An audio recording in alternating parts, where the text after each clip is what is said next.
All right, I'm coming at this a little bit late, but without further ado, I'll ramble for a few minutes and see how far I get here. I was originally going to share my screen and go through a couple papers, namely Active Inference Goes to School. Thanks to Dan Friedman for bringing that to my attention over there at Kernel, and Applied Nomadology, which I mentioned yesterday or the day before, I think at this point. Um, they're both quite interesting in that they make a distinction between having somebody at the front kind of leading and imbuing a receptive group with knowledge as opposed to self-directed and sort of like self-exploratory types of engagement. So even though it was a complete coincidence that I kind of read them one after the other, they have this very much in common.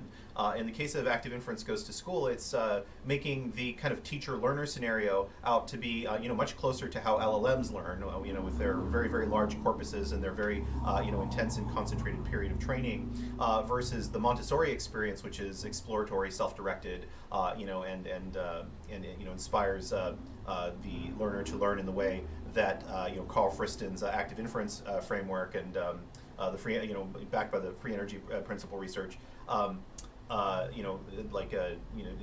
more human fashion, we'll say. And so on the side of applied nomadology, the contrast is between jazz improvisers on the one hand, orchestras with their conductor, who in a passage in that paper, makes the conductor out to be godlike and just having sort of the absolute power of the score. Because of this, there's something very, very interesting, I think, that could be applied from applied nomadology to the Active Inference Goes to School paper, perhaps.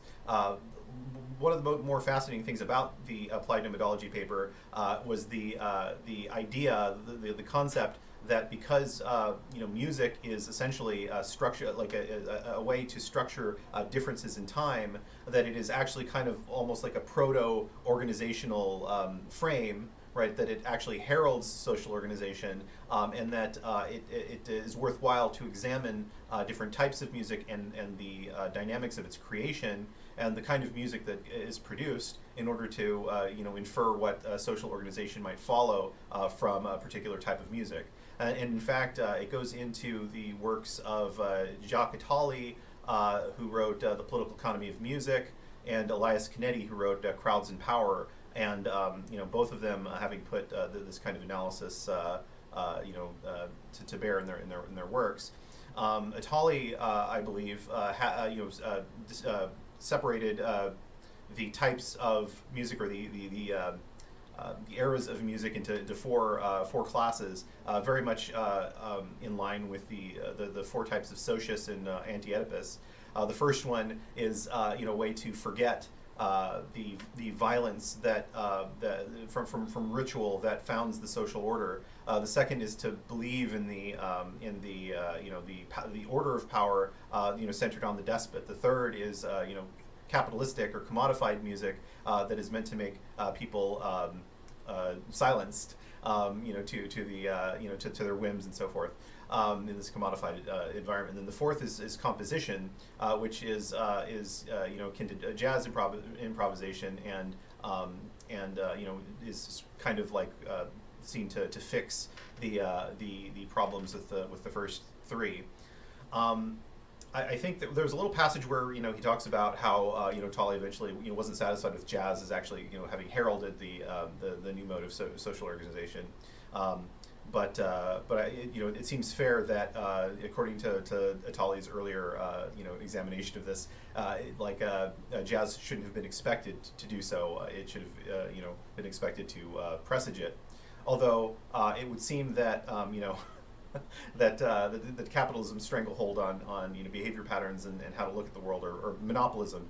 The last part of this paper harkens to Fernand Braudel and avoiding the common mental trap of associating markets directly with capitalism, where capitalism, because of its kind of like striated power structures, naturally has this kind of like anti-market tendency, as much as a market tendency, and that monopolism has been there since the very beginning. But in this age where like monopolism has kind of like become like not only more gestated than before, but also very much empowered by its own self accelerating feedback loops. In things like big tech, it's easy to imagine that whatever a motive organization will follow will probably not follow right away, or possibly now. I mean, I think that there's I think we're just like at the edge of like some very, very watershed developments.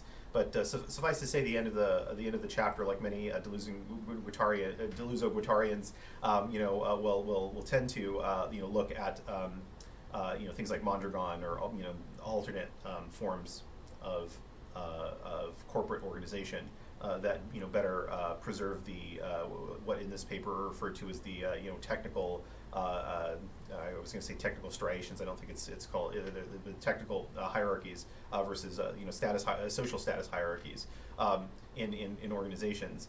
Well, in Mondragon's case, there's the worker council and the manager council. The managing director takes the place of the CEO, but they kind of rule at the behest of the General Assembly and the worker and manager councils. So there's this kind of like feedback loop from the body corporate up to the top, which the managing director runs at the behest of, as opposed to these absentee kind of boards that come in and determine the fate of the company for all of the wage slaves in the employment pool. It's a very different kind of it's very simple change structurally, but a very I think it has a very different kind of cultural and ethical kind of consequence. Apart from that, I don't know. I think I'm already at about 5 minutes, so I'll stop.